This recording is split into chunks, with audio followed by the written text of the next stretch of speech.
Welcome back to Things You Don't Know, the podcast where we take something familiar, ordinary, even humble, and look at the long human story hidden inside it. What do you have to say about that, Dr. Deneen? Well, Dr. Weaver, we like to explore ordinary, everyday things into full blown understanding. Do you agree, Chandler? And do you think that's a good thing? Dr. Deneen, yes, I actually like that a lot because in this often fast-paced world, man, we take too many things for granted today.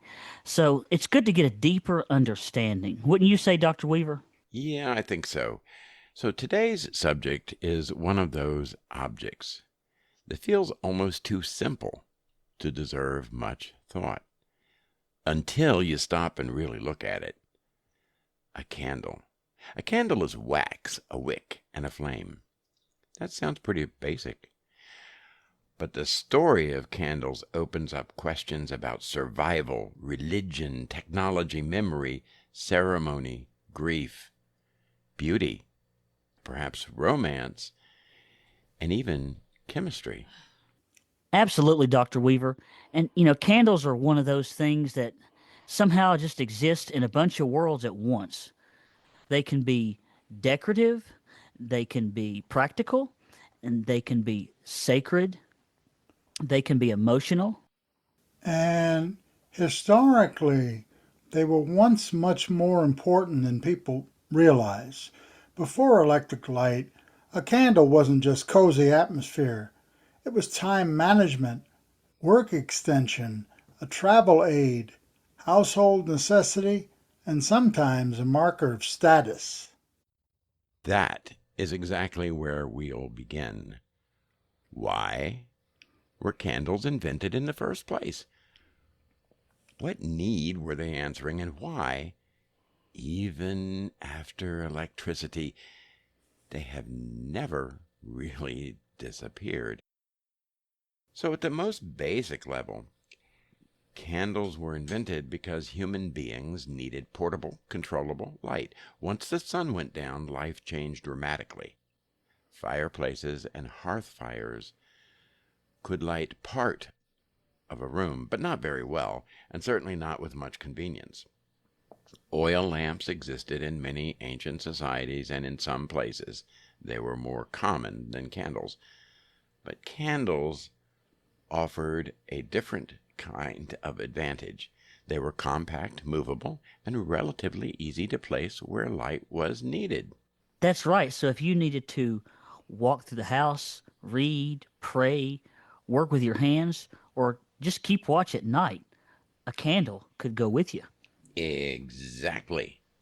The invention of candles comes from a very practical human problem. Darkness limits activity. Candles extended the useful time. They let people work earlier and later. They let religious rituals continue after sunset. They let families manage winter evenings. They let people navigate enclosed spaces with a steadier source of light than a torch. And torches, of course, had drawbacks. They were smoky, bulky, dangerous, and not well suited for indoor domestic life. A torch is good for spectacle, processions, or rough outdoor movement. It is not ideal for sewing, writing, bedside use, or just quiet prayer. That difference really matters. Candles represent not just light, but civilized light, controlled light, light brought indoors, shaped for household use, ritual use, and personal use. Oh, yes. And once you think of them that way, it really makes sense that candles ended up having both emotional and symbolic value, too. Mm-hmm. A flame small enough to sit beside you, well, it feels personal in a way that a bonfire just doesn't. It just doesn't tug at your heartstrings the same way. Right. Candles help solve a practical problem, but they also created a certain kind of atmosphere, intimate, focused, reflective. That made them especially useful in religion, mourning, remembrance, and ceremony. It reminds me, Chandler, if I may, that your father passed away recently, and yeah, that's perhaps you will have a memorial candle for him, you think? Yes, sir. I plan to do that out of an old orange juice carton, actually, that he bought for me before he passed away. I, th- I think he would enjoy me laughing at that. That's beautiful. I think he would, and you know what? He'd be laughing at it too. He would like the idea, but he'd be laughing. He'd be like, "You're something else." Yeah, yeah. Okay, well, Dr. Deneen, take us back. What are the earliest forms of candles? Well, Dr. Weaver, that story is a little messy because early lighting technologies overlap. The ancient Egyptians, for example, used what are often called rushlights, reeds or pithy plant materials soaked in fat. Those were not always true molded candles in the modern sense, but they served a similar purpose. The Romans get more credit for developing something closer to the candle form many people imagine: rolled papyrus or fiber, used as a wick, repeatedly dipped in melted tallow or waxy substances. And just to clarify here, tallow means rendered animal fat. And just a little brief side note here. Around my house, we love frying stuff in beef tallow. I know what you mean, Chandler. Tallow candles were functional, but they had problems. They could smell bad, smoke heavily, soften in the heat, and generally lacked elegance. But they were useful, and usefulness matters a lot in history. You got that one right. And that's a very important principle. People often imagine the past as primitive because older tools seemed crude compared to ours. But an imperfect candle was still enormously valuable if your alternative was darkness. Exactly. Across different regions of the world, people used whatever materials they had. In some places, animal fat was common. In others, beeswax became important. In China and parts of East Asia, for example, people developed candles from plant and insect waxes. In India, various plant-based oily substances were used in lighting traditions. So the candle as an idea traveled widely, but the ingredients varied. So basically, this is one of those technologies where the form stays recognizable, but the material changes based on local ecology and economics. Yeah, that's right. And that tells us something about candles historically. They were a category of solutions to the problem of darkness. Now, Dr. Deneen, one of the big historical developments is beeswax. Why did that matter?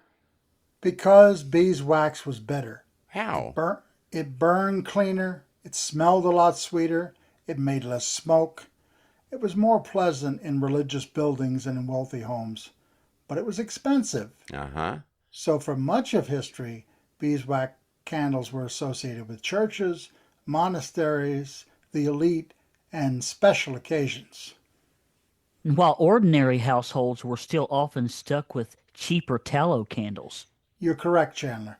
And this created, as with so many things, a social distinction. Better light was, to some degree, a privilege. A wealthy household might have more candles and better candles, therefore more hours for reading, entertaining, bookkeeping, and other types of comfort. Yeah, light itself kind of becomes a class issue, doesn't it? In part, yes, Dr. Weaver. Not absolutely, but enough to matter. There are periods of history where the cost of illumination was a real household concern.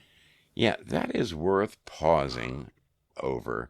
Today, many people think of light as something almost automatic. You hit a switch, turns on. But for most of history, light had to be produced, purchased, rationed, and managed. Candles were consumed. Every hour of light cost material. which changes how you think about nighttime. Now, nighttime wasn't just a backdrop, it was a practical challenge. Yeah, and that helps explain why candles had such power in ritual settings. A flame that costs something, that must be protected, and that visibly diminishes as it burns, carries a certain gravity. Okay, before we move into religion and symbolism, let's take a moment on the science, because candles are more interesting than they look for real. When most people look at a candle, they think the flame is burning the wax. That's true in a kind of general sense, but not in the most immediate sense. What actually burns is vaporized fuel. Which, Dr. Weaver, honestly, that sounds kind of strange until you picture the actual process. Yeah, right.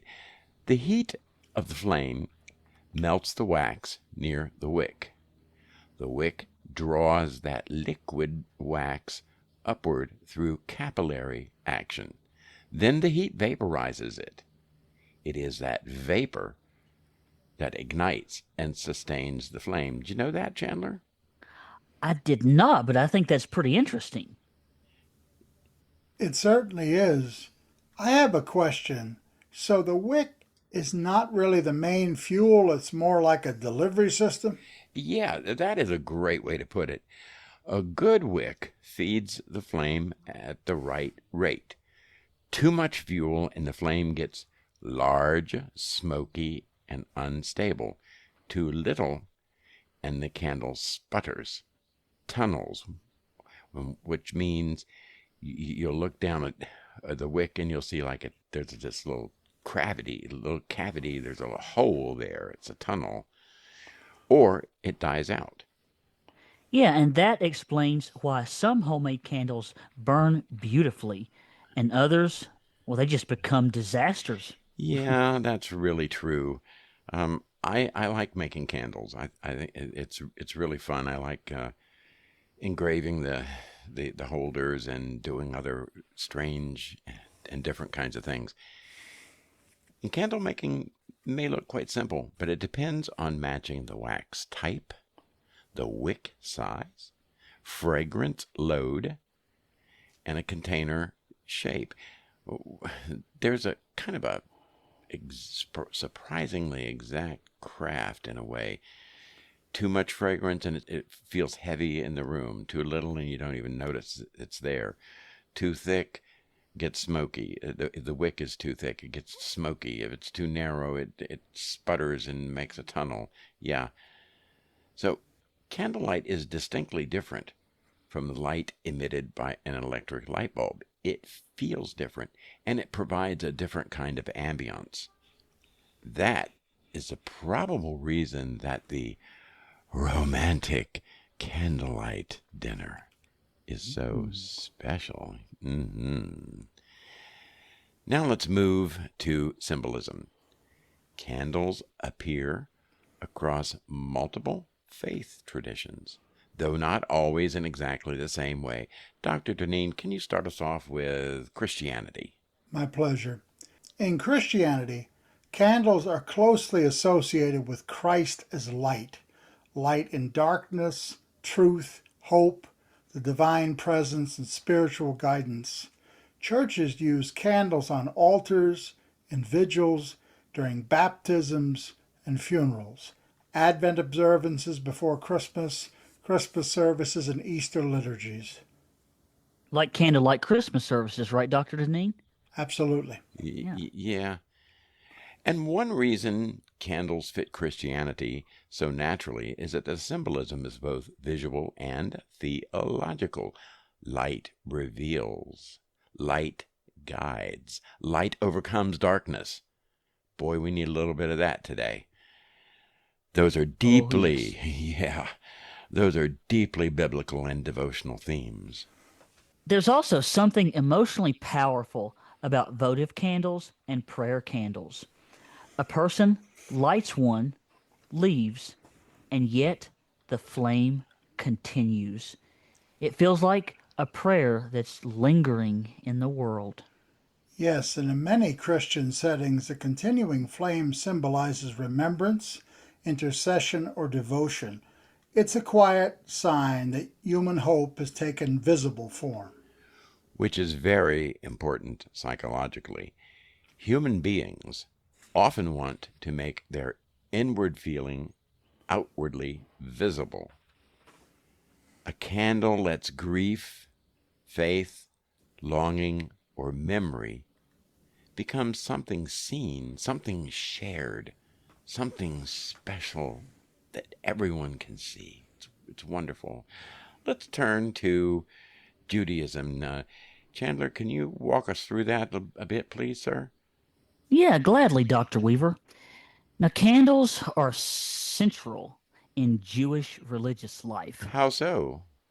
Well, one of the most familiar uses is the lighting of Shabbat candles at sunset on Friday evening. Now, that act marks the transition from ordinary weekly time into sacred time. Whoa, that distinction is so important.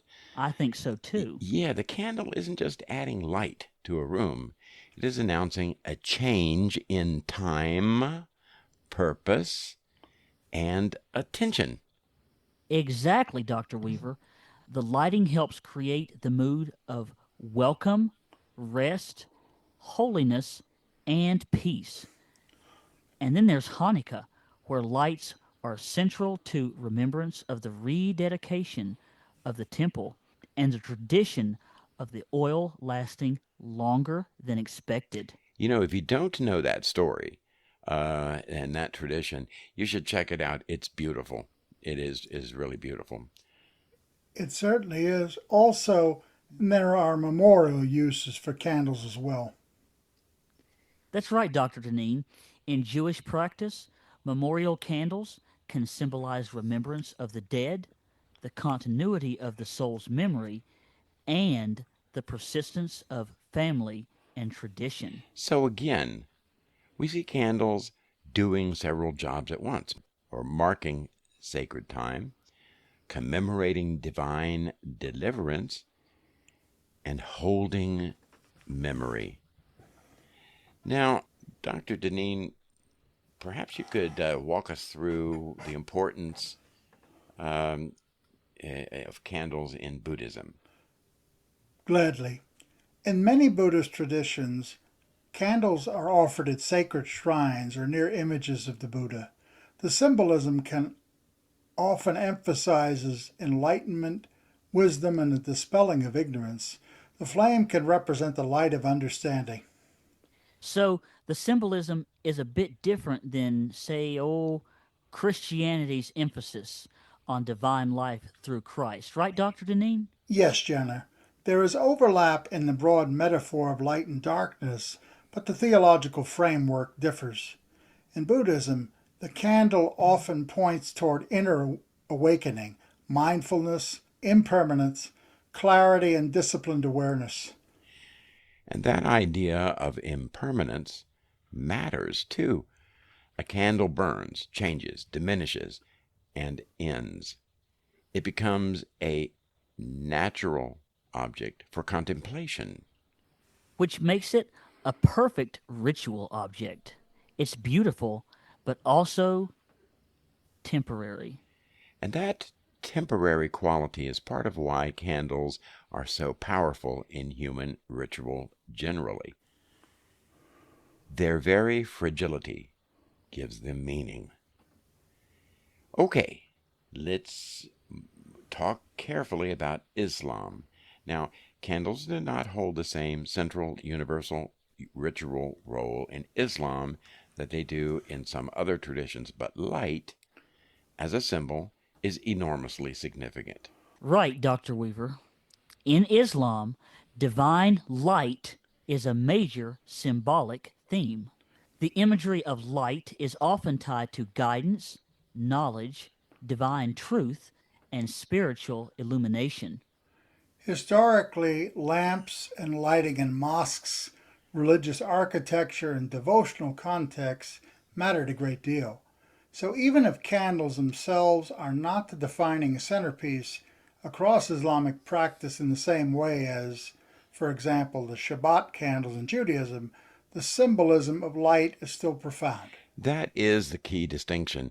We should not flatten traditions into sameness, but we can say that light truthfully, whether through lamps illumination or symbolic imagery, plays a major role in expressing holiness, guidance, and the nearness of what is sacred. And culturally, in many Muslim societies, candles have also appeared in homes, at festivals, during graveside remembrance, and in local customs, even when not central to formal doctrine. Exactly. So the broader theme remains light is morally and spiritually meaningful. That brings us to another very important subject: candles and candle-like flames used in memory, mourning, and national symbolism. One of the best known examples in the United States is the eternal flame at President John F. Kennedy's grave site in Arlington National Cemetery. That flame has become a public symbol of remembrance, continuity, and national memory. It does what candles have done for centuries in more intimate settings, but at the level of civic ritual. And that's really interesting, Dr. Deneen, because an eternal flame is not exactly a candle, but it does carry candle symbolism. Life that continues, memory that does not go out, presence that remains. Exactly. Human beings repeatedly use flame to say, this person matters, this sacrifice matters, this memory remains alive. That is why eternal flames appear not only at grave sites, but at war memorials, tombs of unknown soldiers, genocide memorials, and monuments around the world. It's the symbolism of persistence. Stone is permanent in one way, but fire is different. Fire is active. It must continue. It suggests living remembrance rather than static remembrance. Whoa, what a way to say that, Dr. Deneen. And I Yes, think, I have to agree. That was very well put. yes, And on a smaller scale, people do the same thing with candles at vigils. After a tragedy, people gathered with candles. After a death, people light candles. After a violence or disaster, candles appear almost automatically. yeah, because flame does several things at once. It creates community, it creates focus, and it gives mourners something to do with their hands. It also turns scattered grief into a shared act. The other thing is that you'll notice, particularly in the 60s, 70s, 80s, uh, people would light cigarette lighters at concerts and things, or wave them back and forth, right? And it's kind of a symbol of collective consciousness or something. I Like, agree. hey, we're all together. We're here. We're with each other. We're in this space together, kind of thing. Exactly. And historically, that's not new. Candles have long been linked with wakes, funerals, anniversaries of death, and other sacred remembrances. So, whether we are talking about a small candle in a chapel, a memorial candle in a home, or in an eternal flame in Arlington, Virginia, the message is related. Memory endures, and darkness does not get the final word. Okay, now let's turn from symbolism to craft. Now, Chandler, could you perhaps walk us through the rudiments of how candles are made? Sure thing, Dr. Weaver. So, at the simplest level, candle making involves a fuel source, a wick, and a form. Today, the main waxes that are used are paraffin, soy, beeswax, coconut blends, and sometimes palm wax or other specialty blends. The wax is melted, and any color or fragrance is added.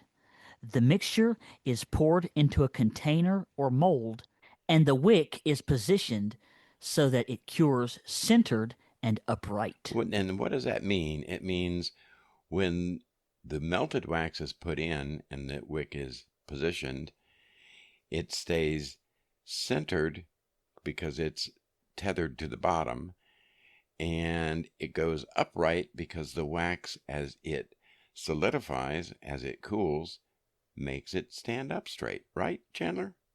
Exactly. And that sounds straightforward until you get into the details. That's exactly right, Dr. Deneen. Different waxes melt at different temperatures. Mm-hmm. Different fragrance oils behave differently. And some candles need curing time so that the scent and structure settle properly. The wick size has to match the wax. If it's too small, the candle tunnels. But if it's too large, then the candle will burn too hot or too sooty. Yes. Which is one reason good candle making is part craft and part experiment. A candle maker is adjusting chemistry, airflow, melt pool, scent throw, and burn behavior. Yes, that's right. And historically, there were different methods too. Dipped candles were made by repeatedly dipping the wick into a melted wax or tallow. Then later came molded candles in more refined forms. Container candles are especially common today because they're convenient and pretty decorative too. And like we said, beeswax remains especially valued. Exactly, it does. Beeswax burns slowly, often smells faintly sweet on its own, and it just has traditional appeal. Soy became popular partly because people like the idea of a plant based wax with a cleaner image. Paraffin remains common because it is inexpensive and often throws scent quite well. So even in something as familiar as a candle aisle, you're seeing centuries of material history, animal fat, bee labor, petroleum refinement, plant-based alternatives, artisanal revival. So now let's talk about some scent. Modern candles are often sold less as light sources than as an atmosphere. Definitely. That's exactly right, Dr. Weaver. A lot of candles now are just about mood, memory, and experience. People use them to make a room feel calm or festive, cozy, seasonal, romantic, or even reflective. That's a fascinating reversal, Chandler. Historically, many candles smelled unpleasant because tallow was tallow. Well, you're exactly right, Dr. Deneen. Modern scenting changes that completely. Candle makers can use fragrance oils or, in some cases, essential oils. Fragrance oils tend to be more stable and exhibit more varied performance. Now, essential oils appeal to people looking for botanical or natural associations, though they do not always behave the same way in wax. And this connects candles with psychology. Of course, I would say that, right? Scent is strongly tied to memory and emotion. A pine candle can evoke winter holidays.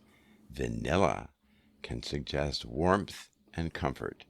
Lavender can suggest calm. Citrus may feel bright and energizing. So, Dr. Weaver, the candle becomes not just a light source, but also a mood device? Yeah, exactamundo. It shapes the environment through more than one sensory channel: sight, smell, and even a sense of warmth and ritual. Exactly. And for homemade candles, the scenting has to be balanced. If you have too little of a fragrance, then the candle feels weak. If you have too much of a fragrance, then that can affect performance or could become overwhelming to the senses. There's a real art to making a candle smell pleasant, both cold and while burning. This brings us to one of the most interesting questions of all. If candles were largely invented to solve the problem of darkness, why, oh why, did they survive the age of electric light? What do you think, Dr. Deneen? Because their function expanded. Electricity outperformed candles as a practical light source, but it did not replace their symbolic, aesthetic, or emotional roles. An electric bulb gives you light, but a candle, well, it gives you an experience. Oh, Lord, that is so poetic, Chandler, and so true. Electric light is efficient. Candlelight is interpretive. It softens space. It signals quiet. It invites pause. It marks an occasion. It can mean celebration, mourning, prayer, romance, remembrance, or calm. And it's important to remember that once objects become culturally layered that way, they do not disappear simply because newer technology exists. That's right, and nor should it. We do not keep candles because they are technologically superior. No. We keep them because they remain symbolically superior for certain human needs. So let's bring all this together. Okay? Candles were invented because human beings needed small, portable, controlled light. They helped people push back darkness in practical ways: at home, at work, in worship, in travel, in winter, in grief. Over time, candles became more than tools. In Christianity, they came to signify devotion, presence, hope, and the light of Christ. In Judaism, they helped sanctify time, mark memory, and commemorate perseverance. In Buddhism, they represent enlightenment, awareness, and the dispelling of ignorance. In Islam, even where candles are not central to in the same way, the symbolism of light remains deeply powerful as a sign of guidance and truth. Candles also became tied to memory in public and private light. Vigil candles, memorial candles, funeral candles, and eternal flames such as the one at Kennedy's gravesite in Arlington, Virginia, where a continuing flame stands for enduring remembrance. And in the modern world, candle making and scenting have turned a once necessary function into an art form, one that blends chemistry, craftsmanship, atmosphere, and memory. A candle is humble, but it carries a remarkable amount of history. And maybe that's why people still love them. They are useful, beautiful, and meaningful all at the same time. And I just wanted to point out, too, that, you know, my name is Chandler. And I do believe that one of the meanings of that word or that name is candle maker. You're It, quite right. yes, that is right. And we'll have to get you started on making some of those, Chandler. We sure will. I'm looking forward to that, actually, Dr. Weaver. Yeah. A candle is one of those rare objects that can still do what ancient tools did: give light, while also doing what symbols do best: give human beings a way to express what they feel but cannot easily say. It's sort of like music. Same thing. There are things you can say in music that you cannot say in just words alone. A small flame can mean welcome, prayer, rest, memory, vigil, hope, continuity, loss, peace. And that is a whole bunch of stuff for one object to hold. It surely is, Dr. Weaver. Well, guys, listen, thank you so much for joining us for this episode of Things You Don't Know. Please leave a comment and tell us, what everyday object should we explore next? And until next time, for Dr. Deneen and Chandler Foster, I say goodbye and come on back soon. Bye.